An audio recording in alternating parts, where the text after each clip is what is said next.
the human brain. It serves as a complex roadmap of the world we experience. It gives directions to our thoughts and perceptions so we arrive at our destination safely and efficiently. But people with neurological brain disorders like schizophrenia or manic depression have been given a map with roads that don't meet where they should, bridges that are missing, and routes that lead to nowhere. If you met a fellow traveler misguided by his map, would you judge him and leave him?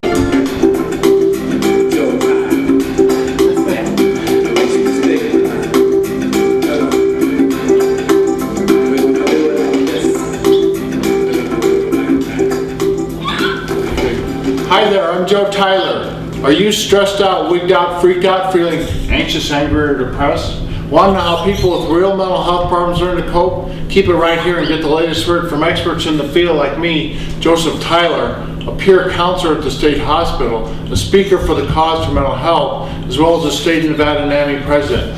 Medications and therapy are the cornerstone for treatment for over 30 million people in the United States today. Here on Erasing the Stigma, we take you, the viewer, into the brain's biochemistry, that is mental illness, and back to reality safely. Here on Erasing the Stigma, we find hope for people whose lives have become unmanageable. So stay with us for the next few minutes as we erase the stigma for people with brain disorders. With me here on location at Don and Genie's home are Don and Genie and our program today centers around the family's struggles and the hopes for a son whose life has been disrupted by a brain trauma, which may have led to the drug use and later to prison, where at some points all hope was lost. Right, you guys? Oh, yeah. Yep. At one point, Nick was so profoundly ill that he wouldn't come out of his prison cell, he told me, to see his parents who came to visit him. Today, he lives independently with support from the NAMI PACT program. And even though he still occasionally drinks, he is working on his recovery at his own pace, right? We're hoping so, yeah. Okay. Now, as we know, NAMI, oftentimes when parents feel frustrations about their own loved ones' illnesses, or their sons or daughters' illnesses, in order to gain back their lives, they once find that they need to help out and reach out to others. This is the case for Genie and Don Jones, who have taken on speaking at the legislature, which I've heard you speak a number of times, and at the crisis intervention team training where we just did last week, giving the personal side of a family struggle to come to grips with the mental illness and trauma and all that kind of thing that your son has going on with him. Now, the NAMI organization is, and you've also donated some time and some money to NAMI. And now, Genie, you've taken on being vice president of NAMI Northern Nevada. Yes. And how is this and other speaking you're doing giving you new hope for people whose lives have been disrupted by mental illness? Well, and I don't consider myself a public speaker, but I've found it's really important, I think, to tell our story and to also get support and help, especially in this day and age right now with the budget cuts and things that are going on, to make people aware of how much services are needed for our mentally ill. And my son receives services, and those are just invaluable, actually, for him. You can't put a price on the services that he's receiving. Otherwise, it falls strictly on the family, which it's done for many years with us. But getting the support from NAMI and the different organizations are just important, and that's one reason I wanted to give back and help other people if I can. And still getting information for myself and learning. Yeah. Because it's a learning process for the whole family. I think Don would agree. It's a learning process for the whole family to understand what your son is going through and to navigate the system for mental health and that kind of thing. Oh yeah, definitely. I think that for years Nick came to live with us in 2003, and for years we just kind of winged it. We didn't really know how to deal with Nick, but going through family to family. That was a course that we were able to attend through NAMI. we learned communication skills that were just awesome. We learned how Nick perceives us. You know, we learned a lot about mental illness that, believe me, it's a lifesaver dealing with Nick, and we really tried to use those. Because sometimes you have to have a respite yourself in order to understand, to pull yourself out of the problem solving thing, to understand how to let things happen themselves to some degree too, right? Yeah, I agree with that. Yeah. Okay, well, let's see. So now, Don, you have a feeling of having your wife be Madam Vice President. How's it feel to have your wife step up and take over as Madam Vice President? Well, I'm very proud of her, actually. That's good. I know Jeannie better than anybody, and up here, anyways, and seeing her speak at the legislature and take on this responsibility is awesome. I mean, it's not like her, like she said earlier. She's not a public speaker, but she's really learning. And she speaks in earnest, that's for sure. Yeah. Because I've seen her speak a number of times now, 3 times I think, and even with the lights, action, camera at the state legislature, where there's all this pressure and all these people watching you, you know, you pulled it together and really. Oh, thanks, Jim. And really did a good job. So. You're a good cheerleader. Okay, so now, Jeannie, having found out about NAMI when you did, what advice would you give families with the same struggles? I think what I would say, especially someone that's just first starting to come, I think when you're in crisis, you're looking for an immediate answer.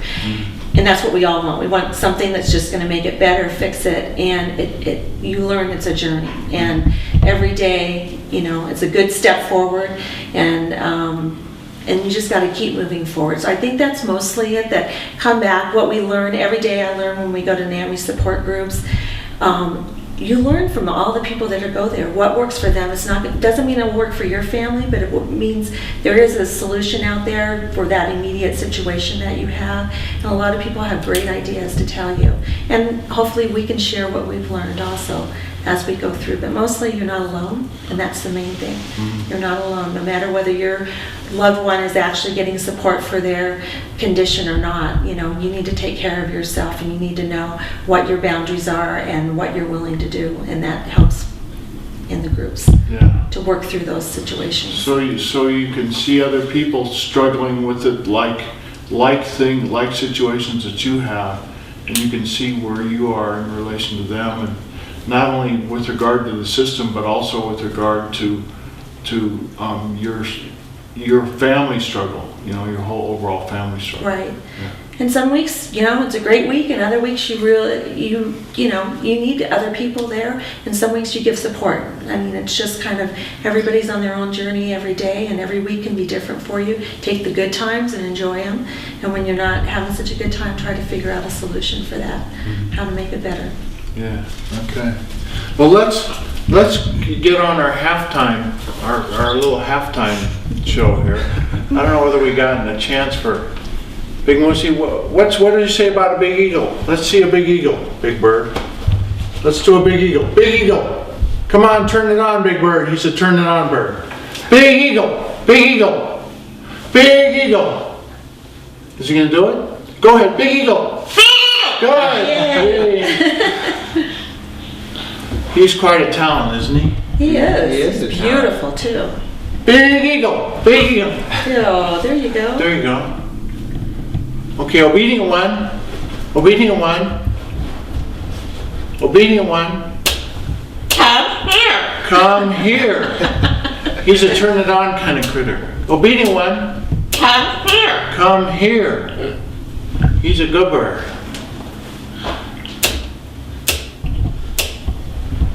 Come here. Good. Okay, now sing. What's he sing? Can you name that song for a trip to Hawaii? Yeah, you are my sunshine. You are my sunshine. They both get trips to Hawaii, Big Bird. There you go. Sing, Moosey, sing. Sing, Bird, sing. One more time. Come on, sing, Bird, sing. You are my sunshine. Can you understand that song? Can you understand that song? I can understand that song. Kind of. Well, he's a singer. Yeah. Oh. Better singer than I am. Okay. And when I retire from state government, I'm going to. When I retire from state government, I'm going to rest. Oh, Yes, right. there you go. Okay. And I do work for the state, and I have worked in the same program that your son is in now, the PACT program. I worked for almost a year, about a year in the PACT program. Oh, I didn't know that. Yeah, I didn't know that. And I did get people to their appointments, get people to the grocery store, help them to buy things, and that's what the PACT program does. They reach out to people. And then how do you find the service coordination and the doctors and the support in the PACT program? What's nice about the PACT program is the ratios are smaller as far as the case managers to the actual clients is, I'm not sure what the ratio 1 to 13 or 1 to 10 were when they're actually in the NAMS, which Nicholas has been since he came here in 2003. You know, it's greater, and he usually saw the doctor about every 3 months through NAMS, and now he sees them once a month there so they can monitor his medicine, see if it's, you know, if anything changes. They don't like to make any fast changes. They're trying to, you know, bring him around slowly, build his trust and do that. But there is a more concentrated effort with him. And he's also, my son's also qualified for Medicaid services, so he actually has a service person from Medicaid that comes in daily to check on him, help him.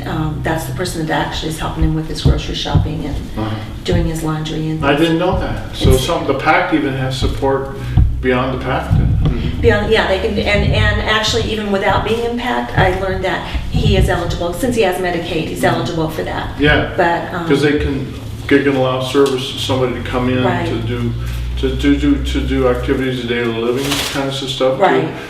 Helping with cleaning and cleaning up the place. Yeah, teaching them social skills. Safety is the most important. His safety and living alone, and you know, taking care of himself. But it's you meet with the service coordinator, and they want to work with the families, and because the families know their loved one better than anybody else, actually. So. And I know that recovery takes its own turn in its own particular place, because you always can't figure out which way you're going to go down the road. I always say the road to success is long, besides mental health traffic is backed up, because it's taken you a long time to get him into the PACT program. A long time. There was a waiting list, and yeah. Long time, and then you know, as he goes into the hospital or different things happen, I guess he went off the list, because I actually looked into that when Nick first came to live with us after he had been in a hospital for 2 years, in a residential hospital for 2 years, and came to live, and it was a good 6 years almost for him to get into the PACT program. But it's at the right time. We really needed, because Nicholas needed more and more care, and we were doing it daily with him. He needed to be checked on daily and interaction. So it's been a good thing, and I think it's only going to get better. And like I said, the road recovery sometimes is long, you know, Don. So, is there anything else that you guys that you feel would be important to mention about the struggle with mental health? If you were given some advice to some of the families out there, is there anything you could think of? I would say just seek out all the resources that you can. There's a lot of resources up here, and the more involved you become, the more people that you meet, and the more people that can help you when you reach out. You know, there's different ideas. There's support groups. There's the you know, like I mentioned earlier, there's family-to-family. Right, I think family-to-family for me, and that was one of the reasons of wanting to give back more to NAMI, because I wish I had known about and taken family-to-family, which is the 12-week free course that's offered through NAMI, education about mental illness, because that, for me, the best thing it did is it gave me empathy for my son again. Because a lot of times dealing with mentally ill people is very frustrating, and sometimes you just feel like you're at the end of your rope. But it made me realize what he's living with every single day and every minute. And so it gave me a lot of empathy, and it really gave me a lot of education. And I wish I had taken that 8 years ago when I first started dealing with Nicholas and we were aware of his mental illness. So I would think that's probably the most important thing that I've learned through NAMI, and it's free. And I think I haven't heard anybody that doesn't take that course that just doesn't think it's phenomenal and learned a lot. And it helps you communication, and it helps your struggle in dealing with your family members so much. Okay, well, thanks you guys for Thanks for taking talking to us. time Thanks, Joe. and sharing us your home today, and we're gonna try and give Big Moosey a second shot to There you start go. it, because he's doing a good thing. Big Moosey, you're doing a good thing. And he's beautiful. Well, so I guess that's all we have. Thanks, Joe. Thanks for you, coming Joe. over. Thanks. You guys.